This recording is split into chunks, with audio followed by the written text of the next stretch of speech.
ouvintes queridos! Bem-vindos ao último episódio de 2021 do Detetive do Sofá. Eu sou a sua host, Marcela, e hoje, dia 30 de dezembro de 2021, é dia de retrospectiva!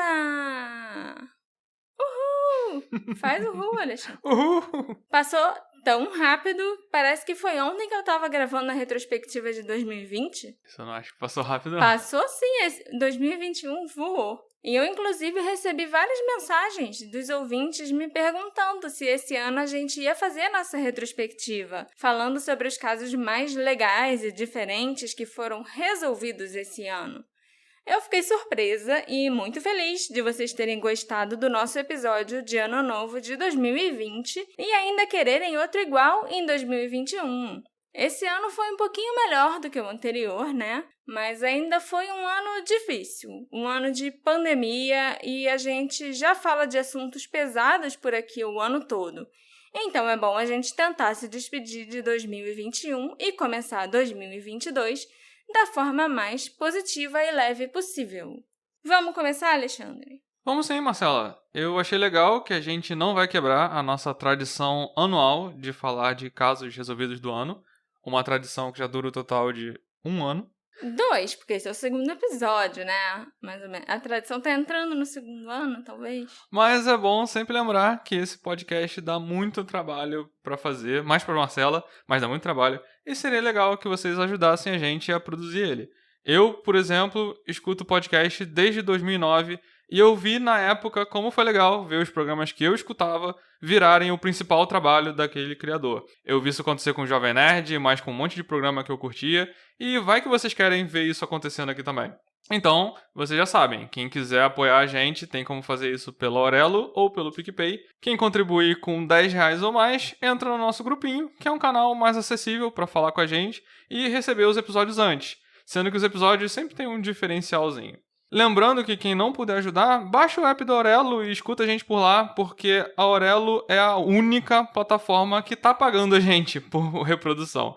Eu sei que todo mundo gosta de usar o Spotify, é bem conveniente, mas o Spotify, até o momento, 2021, não dá nada pra gente. Vamos mudar isso, hein, Spotify? Né? Enquanto o Spotify não faz nada, a gente tem que tentar convencer vocês a fugirem e escutar a gente em outra plataforma. Mas, Marcela, qual o primeiro caso resolvido que você tem pra mim esse ano? Bom. E por motivos de correria, eu não tive chance de ler quais são os casos da semana. O primeiro caso resolvido em 2021 que eu escolhi para compartilhar com vocês é um caso que me lembrou um pouco o do Brian Schaefer, que é um dos casos mais ouvidos do Detetive do Sofá.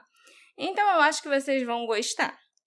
Em 2018, uma mulher do Alabama, chamada Nicole Denise Jackson, deixou o estado e foi para a Alemanha atrás de um homem que ela conheceu online. E, embora a Nicole tenha se comunicado com seus amigos e familiares por algum tempo, eles pararam de receber notícias dela. Olha, se a Gabriela fizesse isso, eu acho que eu ia surtar. Era capaz de eu ir revirar a Alemanha atrás dela. Tá escutando, Gabi? O problema é que justamente quando a família começou a fazer planos de ir para a Alemanha procurar a Nicole, os esforços deles foram prejudicados pela pandemia.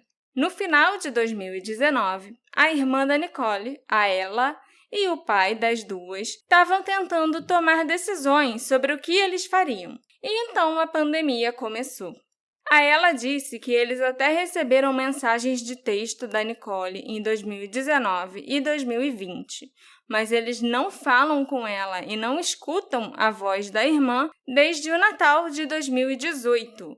A conta do Instagram da Nicole também foi excluída em 2018, o que foi muito estranho, porque a Nicole usava muito o Instagram.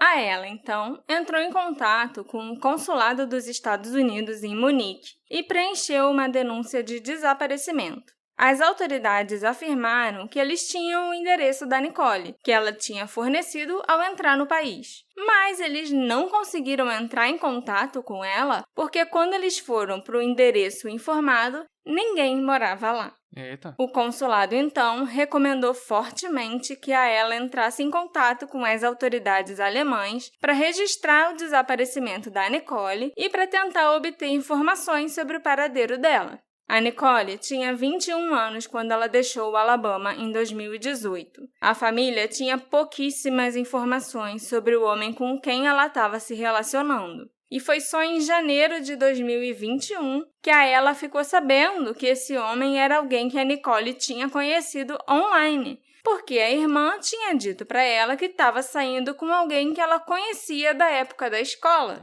um colega de turma com quem ela estudou. Mas não é todo mundo que dá a sorte que eu dei. Mas agora faz sentido porque que não teve nenhum amigo para avisar, né? Ela Sim. saiu mentindo para todo mundo. Exatamente. A Nicole também tinha dito para ela que estava indo para a Alemanha para seguir carreira musical e disse para a família que ela tinha escolhido ir para a Alemanha porque tinha ganhado uma bolsa de estudos e seria tudo gratuito. Ela ia poder realizar o sonho dela de fazer a faculdade de música que ela sempre sonhou. A última vez que os pais se comunicaram com a Nicole foi em 2020 por mensagem. Em 14 de julho de 2020, o pai da Nicole enviou uma mensagem para ela e disse: "Olá, Nicole!" e não obteve resposta. O pai tentou novamente em 28 de julho e mandou uma mensagem desejando feliz aniversário para a filha. Quase uma semana depois que ele recebeu uma resposta da Nicole dizendo: "Obrigada, pai. Espero que você tenha tido um bom aniversário também." E ele imediatamente respondeu: "Te amo. Você precisa me ligar, tá bem?" Mas a Nicole nunca mais entrou em contato. Nem por mensagem. Nem por mensagem. E quando os membros da família tentavam ligar de volta para o número do qual eles receberam a mensagem, a ligação não completava. Então, a família resolveu contratar um investigador particular alemão para tentar encontrar a Nicole ou descobrir o que tinha acontecido com ela. Esse investigador foi capaz de acessar os e-mails da Nicole e descobrir a identidade do homem com quem a família acreditava que ela estaria. Esse homem que ela conheceu online, né? Depois disso, o investigador notificou o empregador do homem e o proprietário do local onde ele morava. Ele existia, então? Ele existia, sim. Até que, em 30 de julho de 2021, a família da Nicole foi notificada pelo Departamento de Estado que a Nicole tinha procurado uma delegacia em Munique voluntariamente e tinha aprovado sua identificação. Os policiais, então, informaram às autoridades alemãs e americanas que a Nicole tinha aparecido, tinha se identificado formalmente, afirmou que ela estava bem, mas ela também disse que ela não queria ser encontrada e pediu a eles que não dessem informações do seu paradeiro para sua família. Eu tava querendo saber onde que o Brian Schaefer entrava nisso. Por que você achou parecido? Deu para entender? Não é porque você resolveu. Não. A família da Nicole não entende por que ela parou de se comunicar com eles e por que ela pediu para não ser encontrada. Mas eles se sentem em paz de saber que ela está viva e bem. O pai realmente queria falar com ela, queria ouvir a voz dela, mas no momento isso é impossível a não ser que a Nicole queira falar com ele. Eu ainda ficaria muito preocupada se eu fosse irmã ou parente da Nicole, porque você sabe que ela está viva, ok, mas você não sabe com quem ela está, o que ela está fazendo, como ela está sobrevivendo na Alemanha, se tem alguém que está coagindo ela ou se aproveitando dela de alguma forma, né? Ou se tem realmente um motivo dela ter metido o pé e largado tudo pra trás, né? Sim, pois é. Mas é aquilo, ela não quer ser encontrada. Assim como alguém que a gente já conhece, né? E a vontade dela tem que ser respeitada. E agora a gente sabe que a polícia realmente não é obrigada a dar o paradeiro da pessoa desaparecida se a pessoa não quiser que ninguém saiba onde ela está. Inclusive, se a Nicole não quisesse nem que a família soubesse que ela está viva e está bem, a polícia não ia contatar ninguém.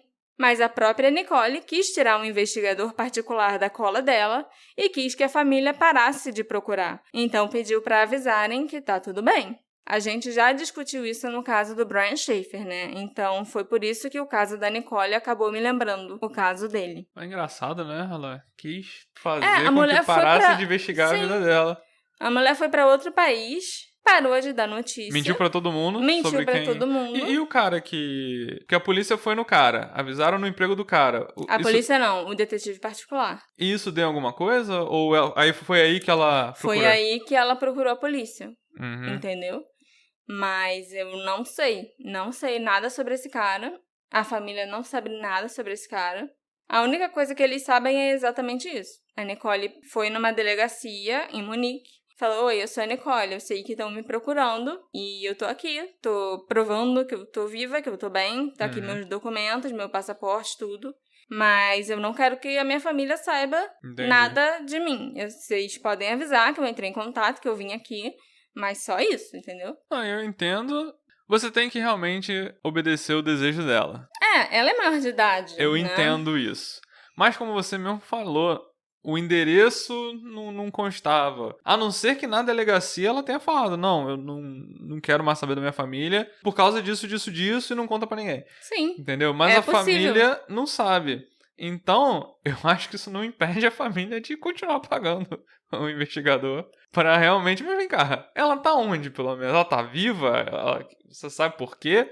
O que ela tá fazendo da vida, né? Se ele descobre por quê, se ele descobre onde ela tá realmente, sabe? Não sei, eu acho que a família não tá mais pagando o investigador, não. Eles estão realmente esperando que a Nicole entre em contato. E se talvez no futuro, quando a vida voltar ao normal, eles tentem ir pra Alemanha, talvez especificamente pra Munique, pra tentar encontrar a Nicole, de algum jeito. O segundo caso solucionado que eu tenho pra contar pra vocês. Eu ouvi o botão dessa vez. Ao invés de fazer barulho, a gente fica aqui passando vergonha. E os vizinhos tudo sabendo que a gente grava podcast. O segundo caso solucionado que eu tenho pra contar pra vocês, na verdade, não é nem um caso só. São vários. Vale isso? Vale isso. Sabe por quê? Porque um dos maiores serial killers da França, que atuou nos anos 80 e 90, foi descoberto. Ele confessou os seus crimes antes de morrer. Interessante, que eu sei que vocês gostam de serial killer. Pois é. O súbito suicídio de um policial francês aposentado e os testes subsequentes de DNA confirmaram que François Verhoeven era um notório Legrel, um serial killer e estuprador responsável por pelo menos 4 assassinatos e 6 estupros em Paris. Eita. Não sei se eu falei o nome dele certo, nem o apelido de Legrel, porque eu não falo francês. Eu ia chutar que era Legrelé. Legrelé, ok. Vou falar Legrelé a partir de agora. A gente pode tirar dúvida. É porque tem 2 acentos no nome, no grelé, entendeu? Aí confunde um pouco. A investigação sobre os estupros em série e assassinatos não resolvidos começou a esquentar recentemente, quando os detetives franceses descobriram evidências de que o tal assassino, que dirigia um carro branco, era membro da polícia francesa. O seu último crime conhecido foi cometido perto de um centro de treinamento da polícia, e o assassino usou técnicas de contenção que são ensinadas a policiais e militares. Quando você diz de contenção, é de que? De segurar a pessoa? Amarrar a pessoa e tal, ou então segurar também, entendeu? Então, ao longo de 2021, um investigador começou a questionar cerca de 750 atuais ou ex-membros das forças de segurança nacionais que estavam trabalhando em Paris quando aqueles crimes aconteceram. Uma dessas 750 pessoas, François Verhoeven, recebeu uma intimação no dia 24 de setembro de 2021, ordenando que ele comparecesse numa delegacia de Paris para interrogatório no dia 29 de setembro. Ele também deveria fornecer uma amostra de DNA quando ele comparecesse a esse interrogatório. Mas, no dia 27 de setembro de 2021, a esposa do François denunciou seu desaparecimento e as buscas por ele começaram.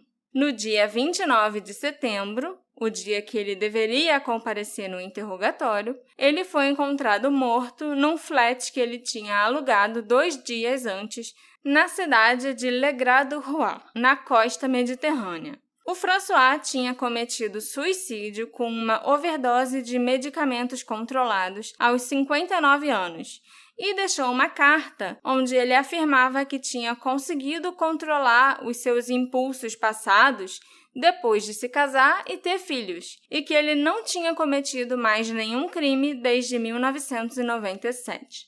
Também na carta que ele deixou, o François sugeria que ele era a pessoa por trás de uma série de crimes violentos que incluíam o estupro e assassinato de 1986 de Cecile Bloch, de apenas 11 anos. Eita. Admito ser um grande criminoso que cometeu atos imperdoáveis até o final da década de 90, dizia a carta segundo o Le Parisien. Embora a carta de François não detalhasse por quais crimes ele estava assumindo a responsabilidade, testes de DNA feitos após a sua morte provaram que ele era o assassino em série, o Le Grellet. Os testes de DNA foram imediatamente solicitados pelo investigador e estabeleceram uma correspondência entre o perfil genético encontrado em várias cenas de crime e o perfil do homem morto. O que foi? Eu quero pesquisar o que é o Le Grellet. É tipo The Pock-Marked Man, sabe? O homem com marcas no rosto, com espinhas no rosto. É basicamente isso que significa Le Grellet, entendeu? Deve ser a única coisa que as vítimas... Quando as pessoas que tinham visto esse cara ou um cara suspeito faziam um retrato falado, geralmente falavam que ele tinha essas marcas pelo rosto todo, o Grellet. Uhum. E aí ele ficou conhecido como Le Grellet, entendeu? Como é que se escreve o Grellet? G-R-E com acento circunflexo no E, L-E com acento agudo no E. Pô, mas 2 acentos o francês. Pois é. O marcado. Entendeu? Le Grellet. É tipo o homem marcado, entendeu? Uhum. Tem várias espinhas na cara, várias marcas de catapora. Mas é aquilo, eu acho que os jornais perdem a oportunidade de dar uma sacaneada no cara. Mas você acha que isso não é uma sacaneada? Chama o cara de marcado? Chama o cara de espinhento. Chama o cara de adolescente. Mas Le Grellet, no Google Tradutor, fala que é o marcado. Mas isso, em francês, é tipo zoando o cara. Tá zoando o cara. Entendeu? Faz bem. Não é uma coisa maneira.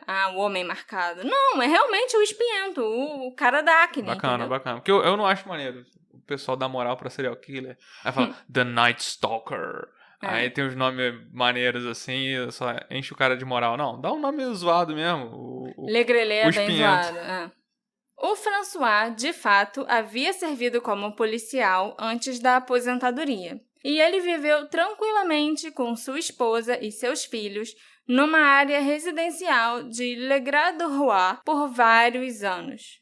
Os vizinhos da família Verhoeven ficaram chocados com um anúncio de que o marido, pai e amigo que eles conheciam estivesse sendo acusado de tal violência. Sempre acharam que ele era um cidadão do bem? Sim, ele foi vereador na cidade. Porra. Um dos vizinhos do François, inclusive, deu uma entrevista para uma emissora de TV francesa falando sobre como ele era um homem generoso e que organizava várias ações sociais no bairro. E além de ser policial aposentado, o François Verhoeven também foi um vereador eleito pelo povo no condado de Pras-le-Lez. Cidadão do bem é uma praga mesmo, hein? Né? Condado esse onde ele viveu por muitos anos. O Jean-Marc Lusser, o ex-prefeito do condado, disse numa entrevista que ele ficou muito perturbado ao saber das acusações contra o seu ex-amigo e colega de trabalho. O assassinato brutal da Cecile Bloch, que eu mencionei agora há pouco, era um dos mais antigos casos não resolvidos da França. A estudante de 11 anos, que morava em Paris, desapareceu na manhã de 5 de maio de 86 e foi encontrada morta mais tarde, naquele mesmo dia, no porão do prédio onde a família morava. Ela tinha sido estuprada e foi esfaqueada até a morte. As autoridades, na época, teorizaram que a Cecile foi abordada no elevador, logo depois que seus pais saíram para trabalhar. O assassino, então, a forçou a descer com ele para o porão do prédio de 10 andares. A mãe da Cecile, Suzanne Bloch, ligou para casa na hora do almoço para checar se a filha já tinha voltado da escola e se estava tudo bem. A Suzanne fazia isso todos os dias.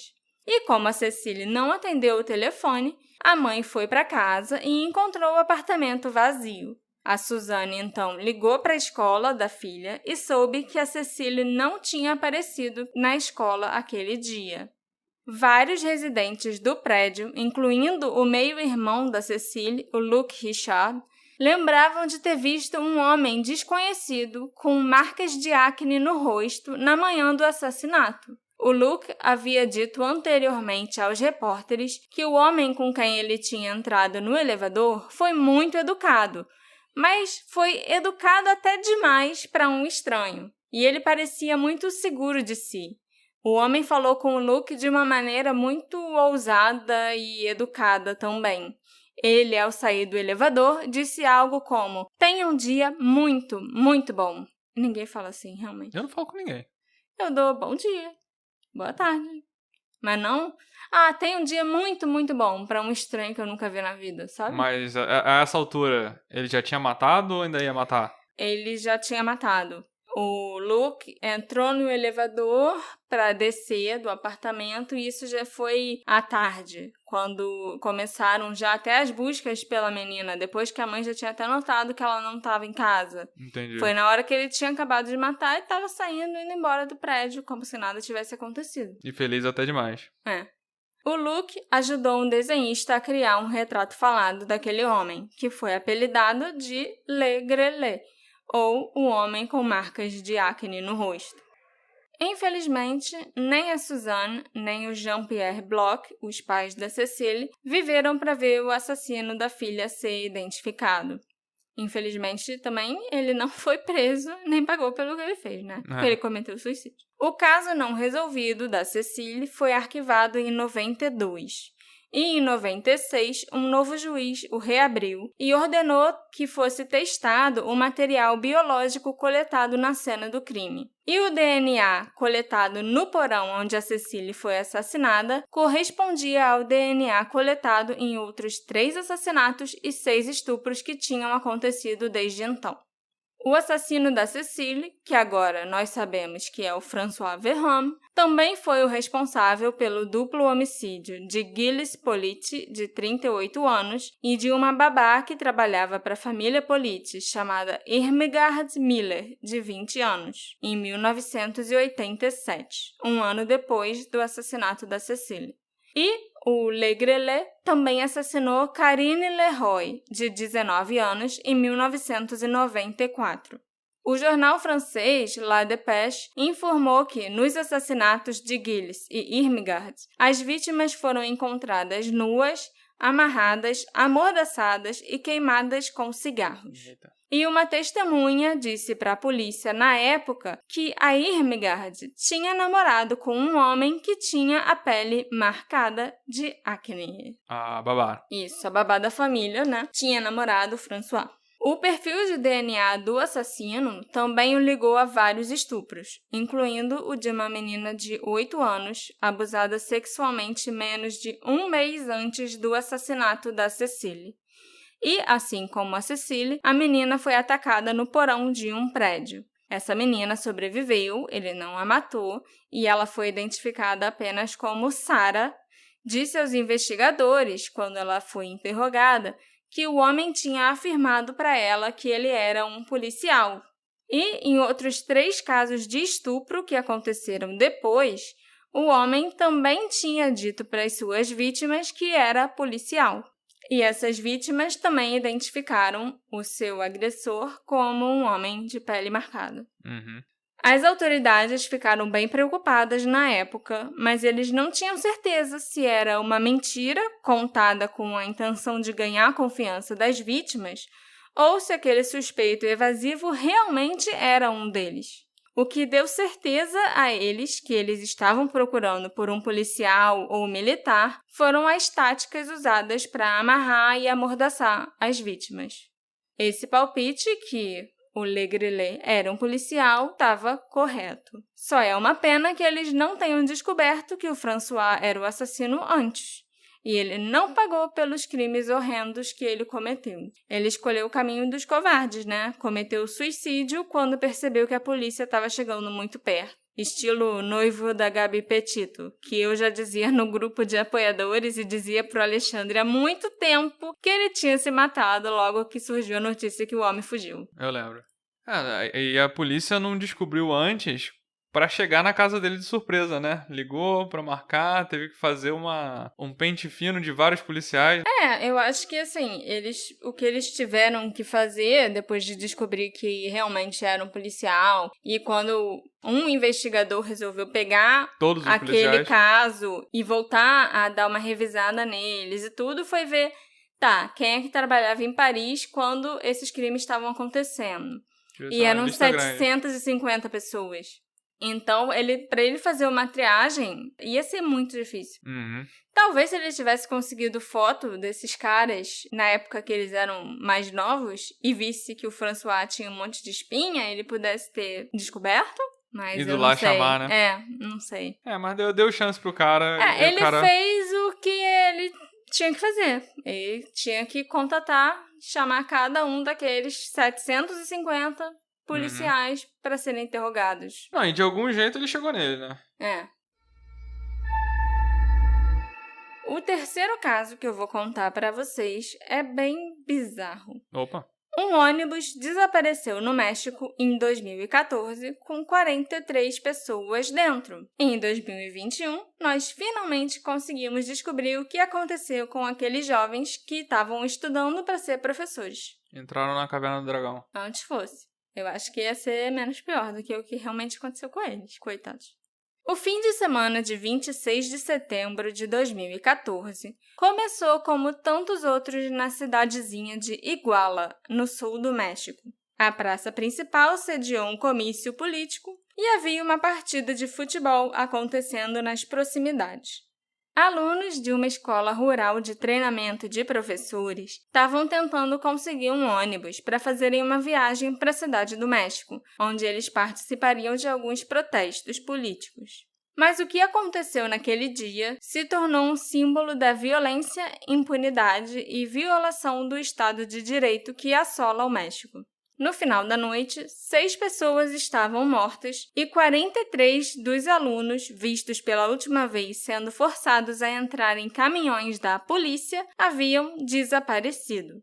E agora já ficou bem claro o que aconteceu com eles e aparentemente até o prefeito da cidade estava envolvido. Esse caso era tipo um grande mistério, sabe, no México. Como assim 43 pessoas somem e o ônibus também nunca mais foi visto e ninguém sabe o que aconteceu? Professor sempre se ferra. Professor vai querer lutar pelos direitos dele, é o alvo mais fácil. Mas fala aí o que aconteceu. Eu já suspeito, mas fala aí o que aconteceu. Guildardo Lopes Astudillo era o líder local de um cartel chamado Guerreiros Unidos naquela época. E ele era o responsável pela área ao redor da cidade de Iguala, no sudoeste do México, onde os alunos foram vistos pela última vez. E Francisco Salgado Valadares era o subchefe da Polícia Municipal da vila. Em 26 de setembro de 2014, o Francisco enviou uma mensagem de texto para o Guildardo informando que seus policiais tinham prendido 2 grupos de estudantes que estavam viajando de ônibus. O Guildardo respondeu à mensagem dizendo que ele queria aqueles alunos e arranjou um ponto de transferência no meio de uma estrada rural perto da cidade. Em seguida, o subchefe da polícia, o Francisco, escreveu que tinha mais 17 alunos detidos na caverna, entre aspas. Ao que Guildardo respondeu que queria todos eles. Os 2, então, fizeram planos para que seus subordinados se encontrassem em um lugar chamado Wolf's Gap, e Francisco lembrou a Guildardo para se certificar de enviar homens suficientes para cuidar do trabalho. Claro que a tal caverna era um lugar onde o cartel geralmente torturava e matava suas vítimas. Um pouco mais tarde, naquela noite, o Francisco também informou ao chefe do crime, o Guildardo, que todos os pacotes foram entregues. E isso é uma referência ao fato de que um ou mais ônibus estavam carregados com heroína, que os Guerreiros Unidos pretendiam contrabandear para o norte em direção à fronteira com os Estados Unidos. Os alunos pegaram esses ônibus para irem para a cidade do México sem fazer ideia que o ônibus era dos Guerreiros Unidos e que estava cheio de heroína. Essa heroína foi recuperada e entregue quando os alunos foram retirados dos ônibus pelos policiais e dados para o líder do cartel. Peraí. Então, os alunos pegaram um ônibus que estava sendo usado para transportar droga. Eles não sabiam que o ônibus estava sendo usado para transportar heroína, para traficar heroína. Mas aí os policiais prenderam os alunos por causa da... Sim, a última vez que eles foram vistos foi sendo retirados do ônibus e enfiados em caminhões da polícia. Mas eles foram presos por causa da heroína ou por causa do protesto que eles estavam indo? Eles foram presos porque eles roubaram sem querer a heroína do chefe do cartel. Como que eles roubaram isso aqui? Eu não entendi. Eles pegaram o ônibus e foram embora, entendeu? E o ônibus estava cheio de heroína. E a polícia que trabalhava com o cartel, ou trabalhava para o cartel, sabia que, meu Deus, cadê o ônibus? Cadê a heroína que estava aqui? Sumiu. O chefe, o Guildardo, ficou puto, botou todo mundo atrás da heroína, consequentemente atrás do ônibus, o líder do Guerreiros Unidos. E aí a polícia também foi atrás do ônibus, parou o ônibus, tirou todos os alunos dali e entregou direto nas mãos do chefe do tráfico, o Guildardo. Que matou e recuperou a heroína, também devolveu para eles, e inclusive a polícia escoltou a heroína nessa entrega na fronteira com os Estados Unidos, para garantir que o serviço ia ser bem feito, entendeu? Agora eu entendi. Além de alguns fragmentos de ossos, os corpos dos alunos nunca foram encontrados. Agora, é a parte importante. Como a gente ficou sabendo disso tudo? Que era um mistério até esse ano. Antes era só alunos pegaram ônibus e o ônibus subiu junto com os alunos. Exatamente. Um importante jornal mexicano, o La Reforma, publicou um depoimento vazado no início desse ano que sugeria que oficiais do exército baseados na cidade de Iguala também tinham trabalhado com os Guerreiros Unidos para prender alguns daqueles estudantes, bem como prendiam outros inimigos do cartel que estavam ali na cidade durante a noite de 26 de setembro. Entendeu? Entendi. O exército também trabalhava para o cartel. Todo mundo. Todo mundo. Então, eles não só mataram 6 pessoas que eram inimigos do cartel naquela noite, como pegaram os 43 alunos e entregaram para o Guildardo. As trocas de mensagens entre o subchefe da polícia e o líder do cartel foram originalmente interceptadas pelo exército, que levou 7 anos para liberar essas informações. E isso gerou muitas críticas, principalmente por parte das famílias dos estudantes desaparecidos, que o exército não estava sendo transparente, claramente, né? O exército oculta informações porque é de seu interesse fazê-lo, foi o que disse um comandante de alto escalão da polícia mexicana, que concordou em falar com o Daily Beast apenas sob a condição de anonimato. O mundo inteiro sabe que o exército controla o tráfico de drogas naquela parte do México. E ele ainda afirmou também que o exército destrói qualquer pessoa ou qualquer coisa que fique em seu caminho. Eles trabalham como crime organizado para proteger seus próprios objetivos, mesmo que eles tenham que torturar e matar 43 estudantes que só queriam ir de ônibus para a cidade do México e, sem querer, pegaram um ônibus que estava transportando a heroína do exército e do cartel. E isso levanta questões também sobre por que e como o exército obteve aquelas informações, aquelas trocas de mensagens, e quais obstáculos ainda precisam ser superados para ter certeza que o exército está, de fato, compartilhando as suas informações e a sua inteligência com os responsáveis pela investigação desse e de vários outros casos. Infelizmente, a tragédia de Iguala está muito longe de ser um incidente isolado. eu fiquei sabendo que mais de 93 mil pessoas já desapareceram durante a longa guerra às drogas do México. E mais de 90% desses casos nunca foram resolvidos. Deve ser que nem aqui então, né? Só nos últimos 3 anos, mais de 25 mil pessoas foram declaradas desaparecidas. E assim permanecem até hoje, de acordo com estatísticas oficiais. É quase uma pessoa sumindo por hora. Então, né, o Brasil não é o único lugar onde a impunidade reina solta e a corrupção também entre as forças armadas, policiais e militares. Porque com certeza se não tivesse o exército apoiando e a polícia apoiando, não ia estar desse jeito. E a mesma coisa aqui no Brasil. Sabe? E a mesma coisa, como que você acha que as drogas entram aqui? Porque as pessoas são muito espertas e vêm pelo mato? Lógico que não. Vem um mergulhador. Não, que vem mula no avião. Não, é tudo escoltado também. Pois é uma história horrível, né, o que aconteceu com aqueles 43 alunos. E isso é bem chocante, porque foram 43 de uma vez. Em uma cidadezinha muito pequena, sabe?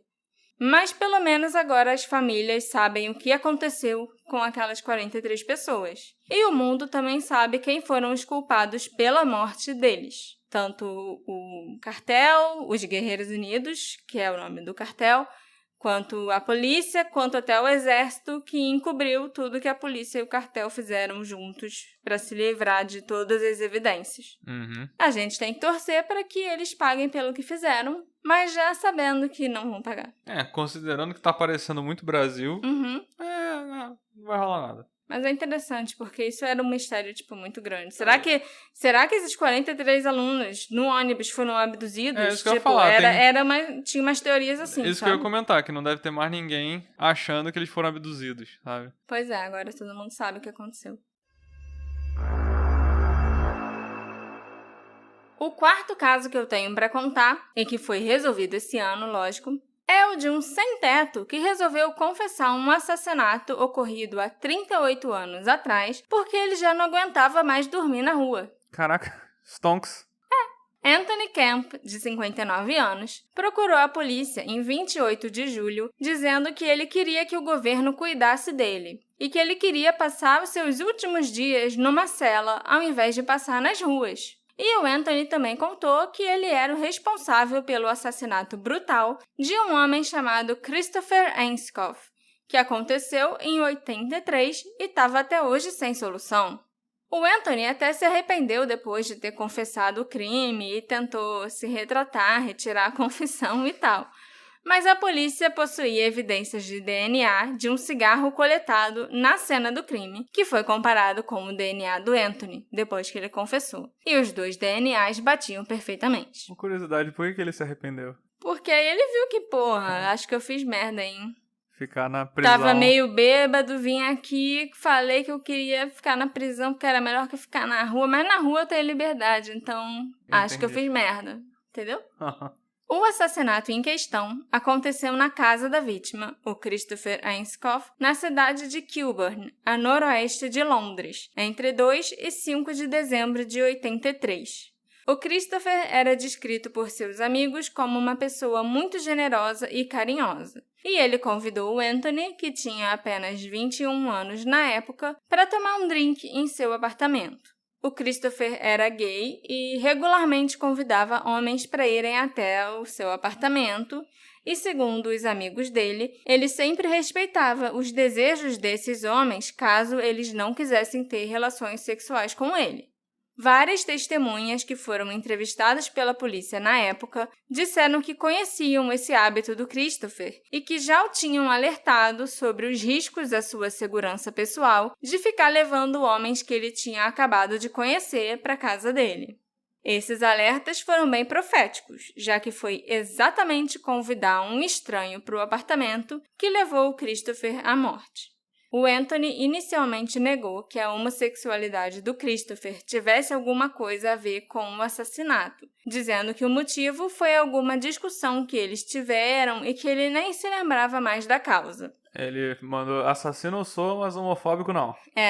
Mas, quando ele foi interrogado novamente alguns dias depois, o Anthony disse que a vítima era um estranho, que era garçom de um bar, que ele não sabia nem o nome dele, e que o assassinato tinha acontecido num prédio. O homem o tinha convidado para ir até o apartamento dele e o Anthony viu ali uma oportunidade de roubar coisas de valor. Mas o tal homem, o Christopher, tinha feito alguns avanços na direção do Anthony que ele não gostou. Os dois começaram a discutir. O Anthony pegou um pesado cinzeiro de mármore e bateu na cabeça do Christopher. Aí voltamos pro homofóbico. Depois de conferir se o Christopher estava realmente morto, o Anthony limpou o cinzeiro e a maçaneta da porta, apagando assim qualquer vestígio de suas impressões digitais na cena do crime. Ele deixou o Christopher deitado no chão da sala, na frente do sofá, e foi embora. A polícia descobriu o corpo do Christopher coberto de sangue em sua sala de estar, depois que amigos relataram que ele não tinha aparecido para trabalhar na corretora de valores Griverson Grant, no centro de Londres.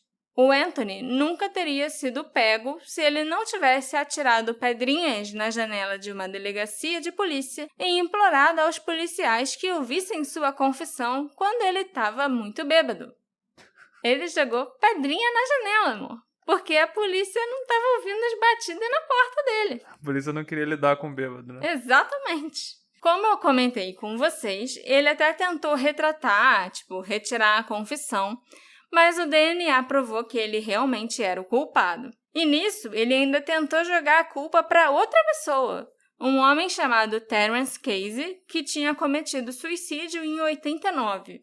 A polícia chegou a investigar esse homem, o Terence, mas concluíram que ele não tinha nada a ver com o assassinato do Christopher. As evidências descobertas pela polícia, inclusive, sugerem que o Terence nem estava na Inglaterra no ano do assassinato. Ele ainda morava na Irlanda. Fica bem óbvio que, quando ele se arrependeu de ter confessado, o Anthony tentou culpar um homem morto que não ia poder se defender e contestar o que estava sendo dito sobre ele. Já tinham pegado o DNA dele, agora já era. Mas por que ele apontou esse Terence do nada? Porque o Anthony e o Terence, eles se conheceram no final dos anos 80 e cometeram um roubo violento juntos em um apartamento no elegante bairro de Maida Vale, em Londres. Os dois homens invadiram o local, espancaram o dono do apartamento com várias garrafas e roubaram muitas coisas de valor.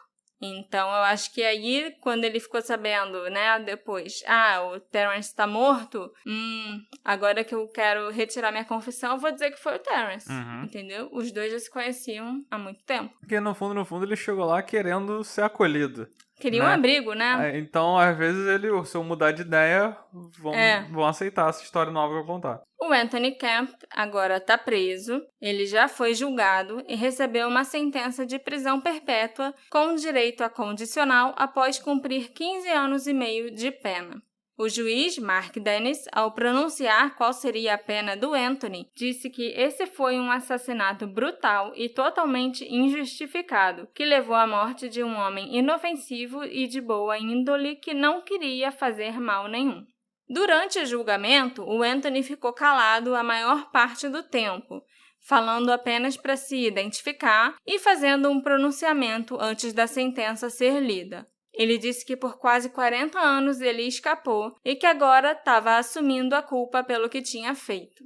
Ele também pediu desculpas à família do Terence, que ele acusou falsamente de assassinato pela angústia que causou a eles. Desculpa para a família do homem que ele matou? Ele não pediu, não. Só desculpa para a família do amigo dele, que ele tinha acusado. Ok. Para mim isso é muito surreal. Um homem que nem era procurado pela polícia nem nada, que não era suspeito do assassinato, resolver confessar o crime porque a vida dele estava uma merda, ele estava bêbado e desabrigado. Ele prefere a cadeia do que morar na rua. Foi um hack. É claro que para ele, que era um criminoso, essa era uma opção. Para as pessoas normais que estão desabrigadas e nunca cometeram crime, isso aí não vai colar não, gente. Sem contar que o sistema carcerário do Brasil é tão horrível que ninguém em sã consciência ia preferir a prisão do que as ruas. Não, com certeza não. Então a história do Anthony me chamou a atenção sim, já que eu nem imagino alguém querer ir para a prisão no Brasil. Os presos brasileiros não têm dignidade nenhuma, eles não têm nem espaço para ficar sentados no canto deles, muitas vezes, de tão abarrotadas que são as celas. Mas eu já estou divagando, isso já é outro assunto, que inclusive a gente discutiu bastante em um dos meus episódios preferidos desse ano, o do Darren Rainey. Não é o meu caso preferido, né? Porque ele sofreu uma série de injustiças e torturas e isso sempre me abala muito. Mas esse caso levou a discussões muito importantes e muito sérias. Eu fiquei bem orgulhosa de ter conseguido trazer esse caso aqui para o podcast e orgulhosa de ver os comentários dos ouvintes tão revoltados quanto eu pelo que aconteceu com o Darren e com tantas outras pessoas presas nos Estados Unidos e aqui no Brasil também. Mas é um episódio pesado. É pesado, eu reconheço, a gente fez até um aviso de gatilho no início, mas é um episódio muito importante, eu acho. Com certeza. O último caso que eu selecionei para esse episódio é um desaparecimento duplo que aconteceu no ano 2000, no Tennessee. Jeremy Bechtel e Erin Foster deixaram a casa da Erin na cidade de Sparta. This is Sparta! E foram para uma festa no condado vizinho, o condado de White. Mas eles nunca voltaram para casa. E esse caso era um mistério completo, já que os dois sumiram junto com o carro da Erin. E esse ano, um youtuber e mergulhador chamado Jeremy Sides encontrou o carro e os corpos dos dois. Mas antes de falar da descoberta, deixa eu contar mais sobre o caso em si. Esse é o caso do mergulhador que achou os corpos. Caraca, a quantidade de mensagens que a gente recebeu falando desse caso, meu Deus. A gente recebeu no grupo dos apoiadores, beijo pros apoiadores, a gente recebeu, meu pai mandou mensagem, a gente recebeu um monte de DM no Instagram pra falar desse caso. Finalmente estamos falando desse caso. Sim. Tão felizes, gente? Eu tô feliz, porque acho que agora a gente não recebe mais mensagens sobre esse caso. Os dois amigos, Erin e Jeremy, foram vistos pela última vez no carro da Erin por volta das 10 da noite do dia 3 de abril de 2000. A última pessoa a ver os adolescentes foi o irmão da Erin, Will Foster. A Erin e o Jeremy pegaram o Will mais cedo naquela noite, num fliperama, e o deixaram em casa antes de saírem de carro para irem numa festa. Quando a Erin não voltou para casa, na manhã seguinte, sua mãe, Leanne, ligou para o marido, o Cecil, que a tranquilizou, dizendo que a filha deles provavelmente estaria de volta em alguns dias. Tipo, relaxa, mulher. Tá fazendo tempestade em copo d'água. Os jovens gostam de ficar fazendo festa vários dias seguidos. Some assim mesmo. É. A Erin e o Jeremy foram reportados como desaparecidos só uma semana após terem sido vistos pela última vez. Eita. Porque o pai tava super de boa. E nem era nos anos 80, hein? Quando os pais eram completamente relapsos e eram as crianças que resolviam os problemas. Era 2000. Os pais de ambos os adolescentes desaparecidos disseram que os quartos dos filhos nunca foram revistados e que os outros jovens da festa não foram trazidos para interrogatório. A polícia supostamente seguiu pistas que não tinham quase nenhuma conexão com o Jeremy e a Erin, o que só os levou a becos sem saída. É lógico, né?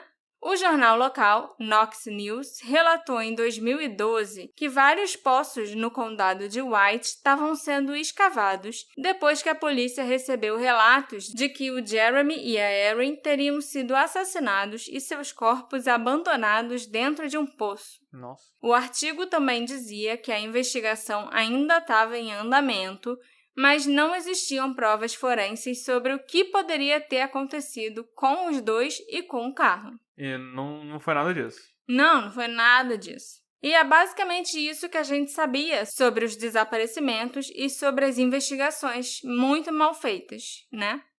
Até que o Jeremy Sides, um youtuber de Atlanta, que é especialista em resolver casos arquivados usando tecnologia de sonar avançada, se deparou com o caso da Erin e do Jeremy. Ele não é um detetive do sofá. Não, ele é um detetive de verdade, né, praticamente. Debaixo d'água. Debaixo d'água, cheio das tecnologias e tal. Eu só tenho um notebook e um microfone. Notebook tá consertado agora. Tá, graças a Deus. E o Jeremy Sides determinou que valia a pena fazer uma viagem àquela pequena cidade do Tennessee, This is Sparta, para ver se ele teria mais sucesso do que a polícia e as investigações anteriores.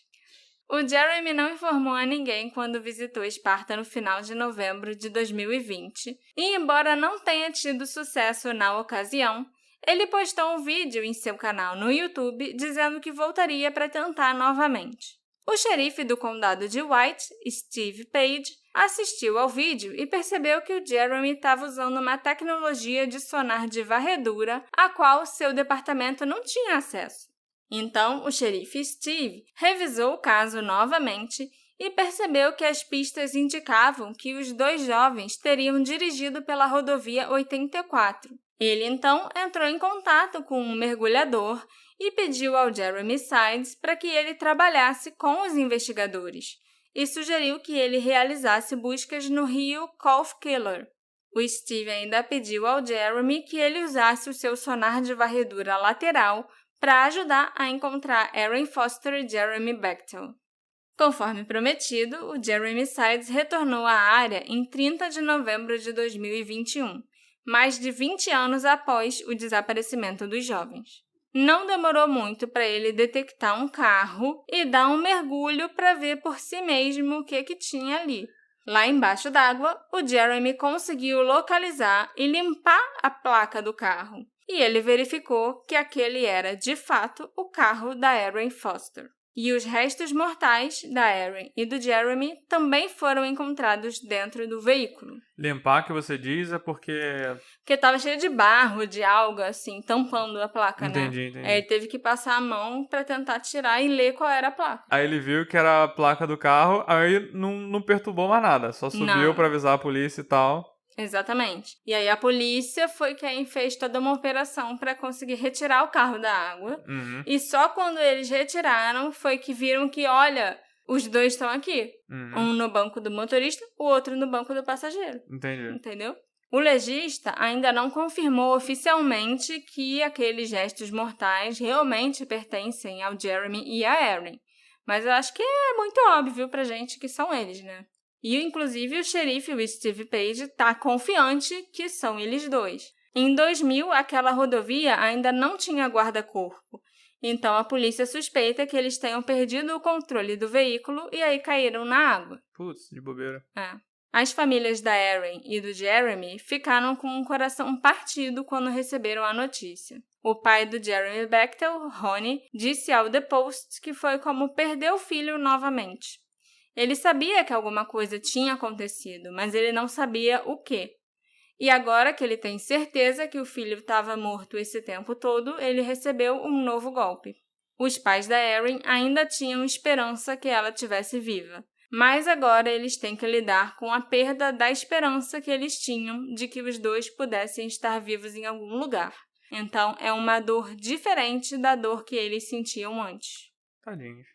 Eu tenho certeza que deve ser muito difícil você receber essa notícia depois de tanto tempo. Quando alguém desaparece, a incerteza sempre deixa uma pontinha de esperança que aquela pessoa tá viva, que ela tá bem, sabe? Uhum. Esse não era o caso da Erin e do Jeremy, mas pelo menos agora as famílias sabem o que realmente aconteceu e podem providenciar um enterro digno e encerrar essa história e seguir em frente. E assim, nós encerramos a nossa retrospectiva positiva de 2021. A segunda retrospectiva feita pelo Detetive do Sofá. Uhul! Eu quero agradecer... Eu vou botar um som de champanhe. Eu quero agradecer Continua. Não consigo, você fica rindo aí. Eu quero agradecer a todos os nossos ouvintes e a todos os nossos apoiadores.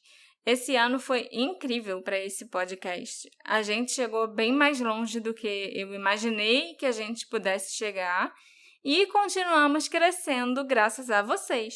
Eu tô cheia de projetos e ideias interessantes para trazer para vocês em 2022. Então, continuem aqui comigo no ano que vem. Muito obrigada por terem me escutado toda semana em 2021. Obrigada por terem deixado eu fazer parte do dia a dia de vocês. Obrigada pelas mensagens, pelos comentários, pelo apoio, principalmente. Sem vocês, não existiria o Detetive do Sofá e eu sou muito grata. Agora, a gente se encontra só no ano que vem. Então, até 2022 e feliz ano novo para todos vocês. Feliz ano novo, gente. Beijinho. Tchau, tchau!